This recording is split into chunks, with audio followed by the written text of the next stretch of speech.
નમસ્કાર મિત્રો, અંબા ફાર્મસીમાં આપનું હાર્દિક સ્વાગત છે. તો ચાલો આજે આપણે ચર્ચા કરીશું ટેબ્લેટ સિન્ડોપા પ્લસ વિશે. ટેબ્લેટ સિન્ડોપા પ્લસ એક લીવોડોપા અને કાર્બોડોપા નામની બે દવાઓના કોમ્બિનેશનનો ઉત્પાદન છે.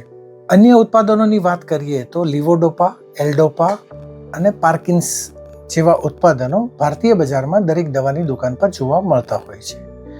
સિન્ડોપા પ્લસ ટેબ્લેટ એક પાર્કિન્સન્સ ડિસીઝ માટેના લક્ષણોને નિયંત્રિત કરવા માટે વપરાતી દવાનું ઉત્પાદન છે.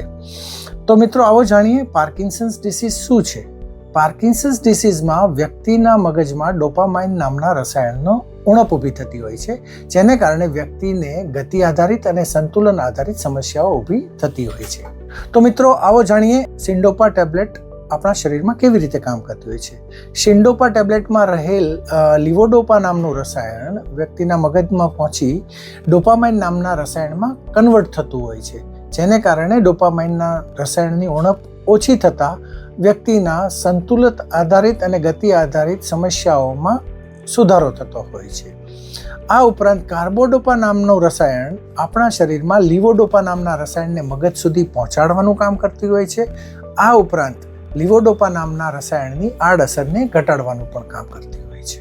ડોસેસની વાત લઈએ તો સામાન્ય રીતે એક ગોળી ભોજન સાથે અથવા ભોજન વિના પણ ડૉક્ટર લેવાનું સૂચવતા હોય છે. આડઅસરની વાત કરીએ તો સિન્ડોપા ટેબ્લેટ લેતા અમુક પેશન્ટોમાં માથાનો દુખાવો થવો, ચક્કર આવવા, અનિદ્રા ઊભી થવી અથવા તો ડ્રાય માઉથ એટલે કે મોઢામાં સુકાવવું જેવી સમસ્યાઓ જોવા મળતી હોય છે. સાવચેતીની વાત લઈએ તો સિન્ડોપા પ્લસ ટેબ્લેટ લેતા પેશન્ટોને ચક્કર આવવા કે ઊંઘ આવવી જેવી સમસ્યાઓ ઉત્પન્ન થતી હોય છે.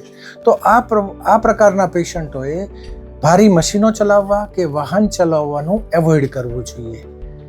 આ ઉપરાંત જો કોઈ પેશન્ટને આંખની બીમારી, હૃદયની, કિડનીની કે લીવરની કોઈ બીમારી હોય તો તેની જાણ તમારા ડૉક્ટરને અચૂકપણે તુરંત કરવી ખૂબ જ મહત્વની છે. તો મિત્રો આ વિડીયો જોવા બદલ આપ સૌનો ખૂબ ખૂબ આભાર. અને જો તમને આ માહિતી ઉપયોગી લાગે તો વિડીયોને જરૂરથી લાઈક કરશો અને આપના મિત્રોમાં શેર પણ કરજો. તો ફરી મળીશું નવી દવાની માહિતી લઈને. ત્યાં સુધી આપ સૌ મિત્રો સ્વસ્થ રહો, તંદુરસ્ત રહો, ખુશ રહો.